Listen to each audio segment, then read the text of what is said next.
Across Uganda, young women living with HIV, displacement and disability have long been left out of conversations about their rights. But through the We Lead program, they found their voice and each other. And these are their stories.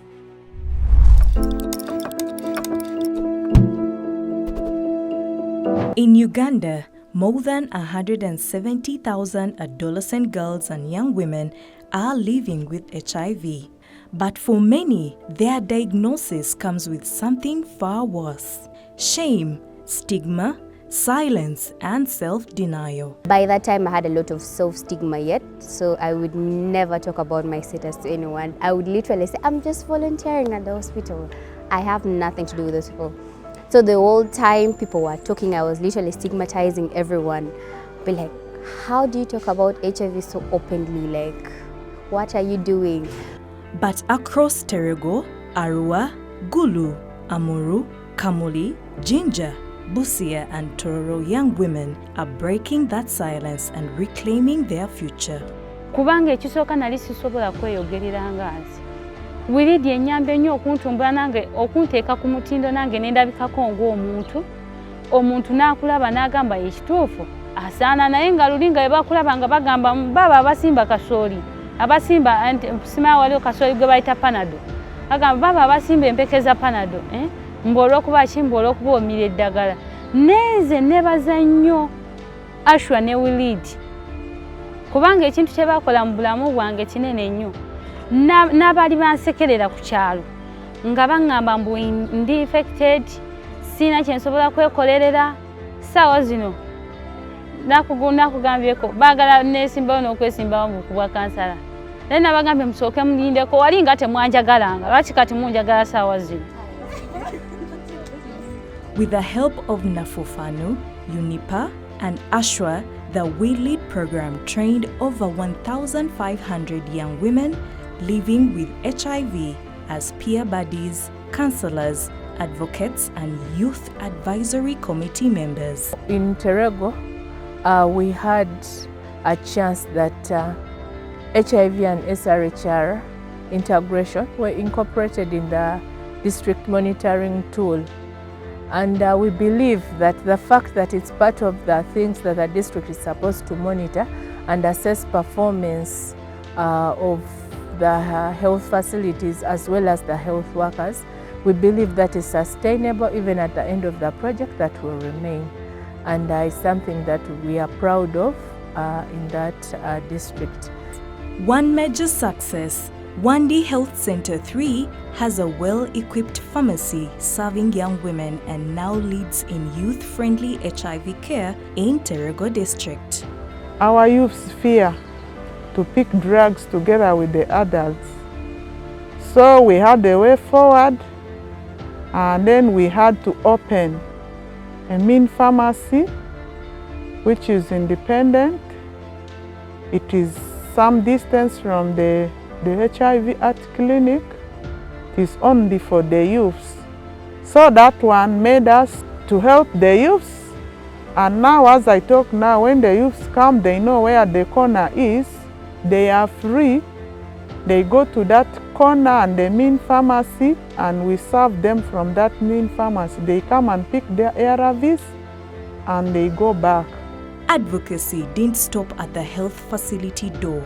Girls partnered with the rights holders, Ashwa and local government to influence SRHR policy at the district level. I think what this program really did for me was it provided me with knowledge and information, lots of it, right from how to talk to my fellow peers. I really didn't know that, so they gave us a bit of capacity building trainings from evidence collecting to talking about how do you communicate about maybe menstrual health, how do you talk about HIV, how do you talk about the different family planning methods. Right now we are sitting at tables of decision makers confidently and voicing out our experiences to amplify our voices and challenge all these structures that perpetuate violence against young women and adolescent girls in Uganda. They were once defined by their diagnosis. Now, they define the future of inclusive SRHR in Uganda.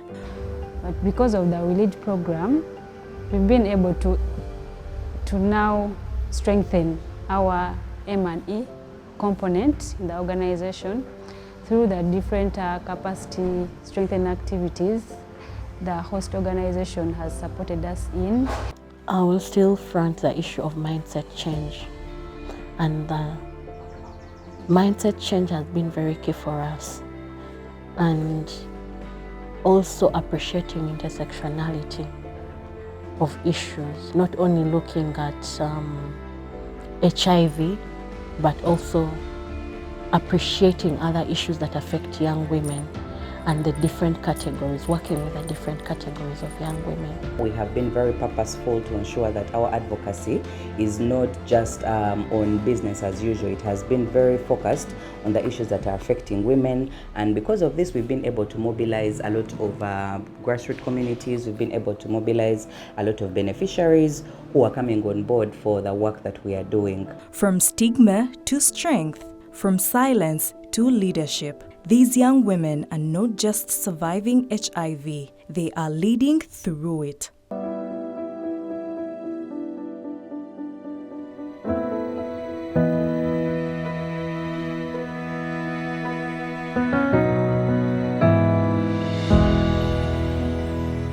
For many young women with disabilities in Uganda, silence is not just about speech. It's about being left out of conversations that shape their future. But through the We Lead program, that silence is being replaced with knowledge, pride, and powerful leadership.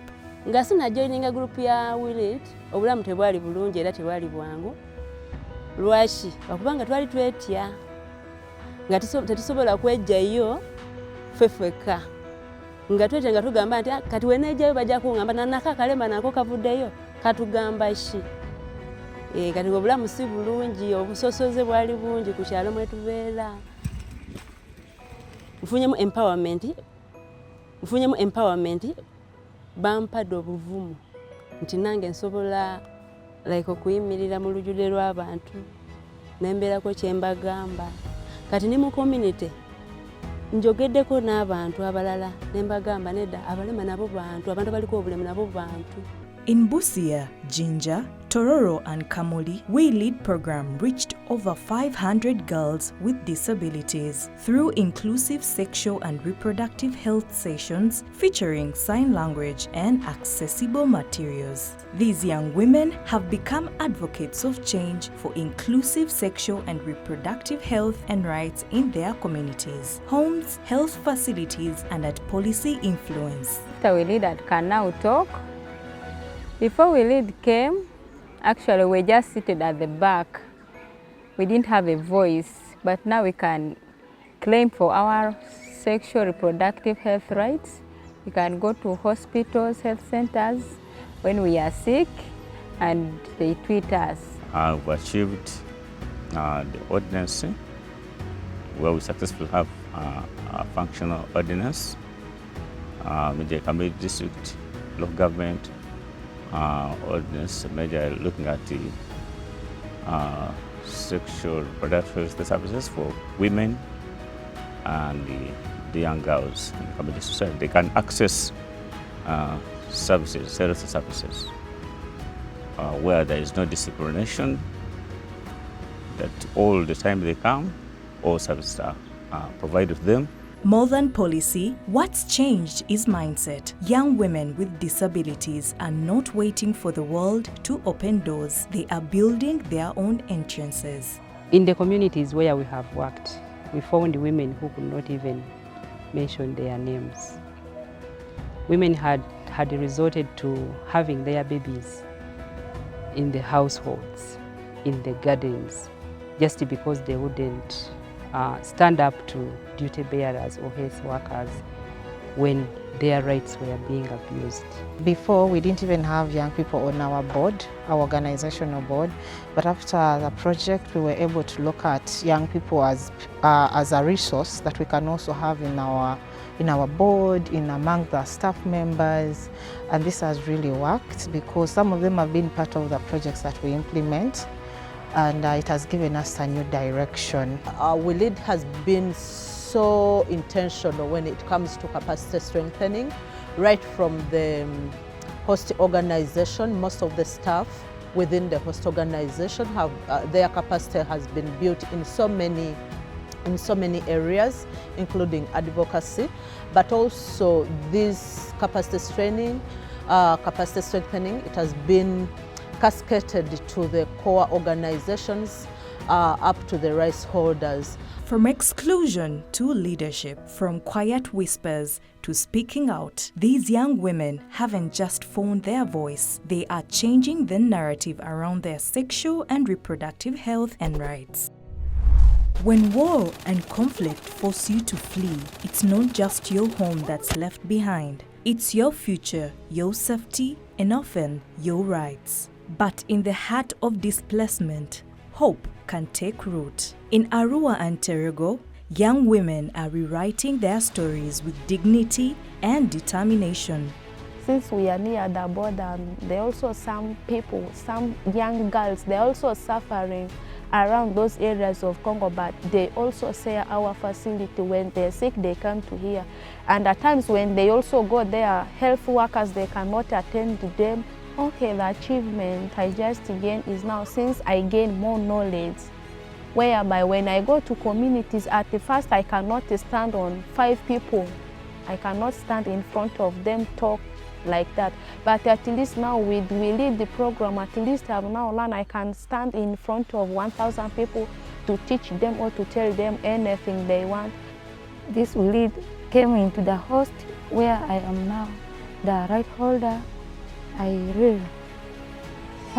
really enjoyed it because I have the knowledge of making reusable parts, and I can now also get money out of it. These young women have become empowered not only to demand for inclusive SRHR services, but are making informed decisions. I will give an example of governance.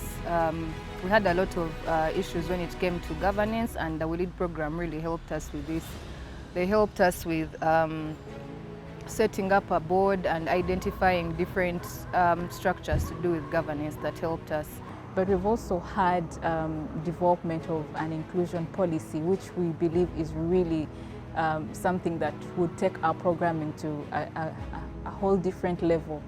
So we've had, with all these things, especially targeting our structures as an organization, it has strengthened even how we position ourselves to source for more funding, but also the quality of the programs we execute within this project and beyond. From trauma to transformation, these young women have proved that even in the most fragile places, strong movements can grow and strive. It's a vote of gratitude to our funders, that thanks for not materially supporting us, but richly impacting us with knowledge, wisdom, confidence, strength that we never had, and for supporting us, mentoring us through all corners. Where we had no courage, now we have our heads high. We have hopes that we matter, we can. I can do it as a girl. We Lead is no longer a program, but it's now a movement of young women across 9 countries who are connected beyond borders to continue championing sexual reproductive health and rights for young women. They were displaced, but they are not lost. They are leaders taking root and rising.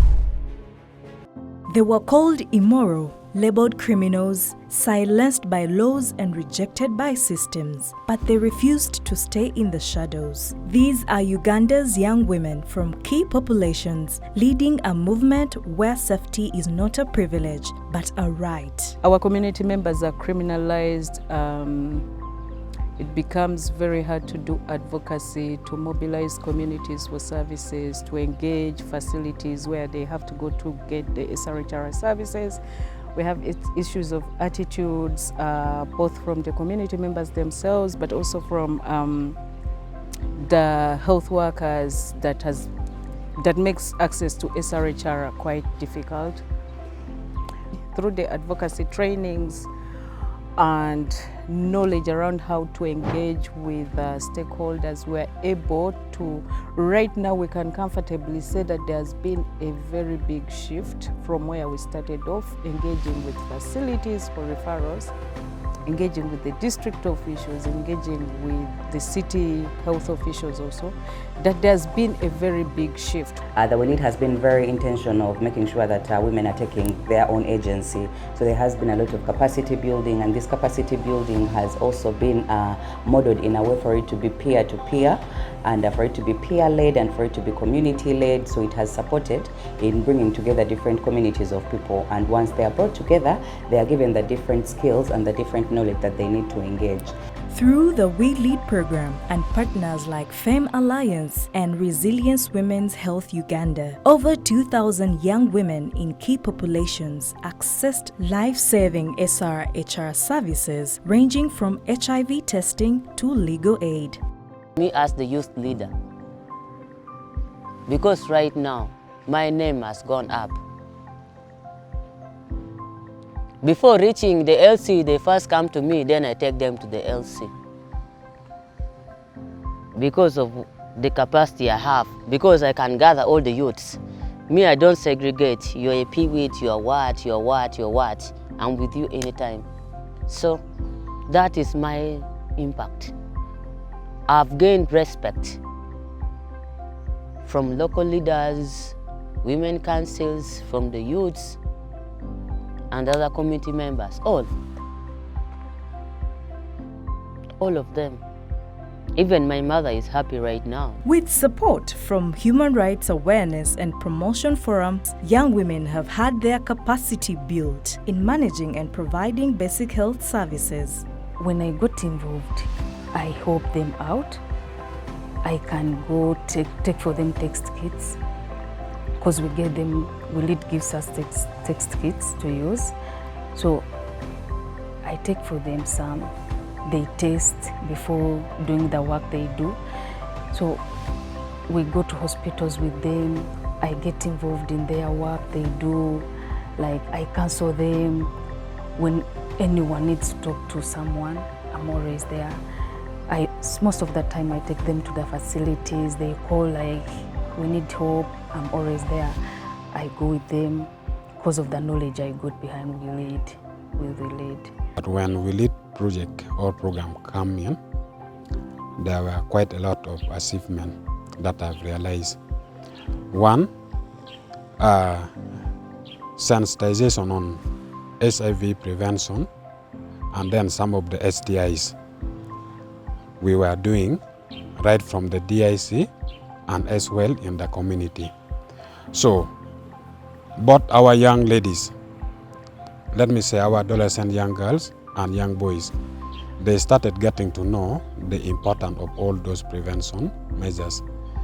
And then earlier on, they were all that very shy coming to check for medical attention.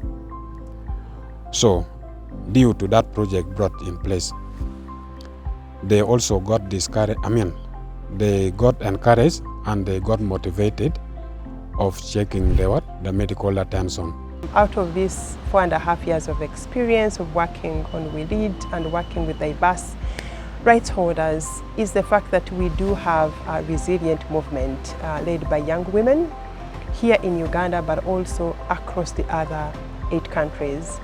And interacting with some of the members of the communities of action, it's quite evident that the foundation that we have established through the WILID program is going to stay above. From the streets of Gulu to district headquarters, these young women are turning shame into strength and claiming their spotlight. They are not hidden, they are heard, and they lead.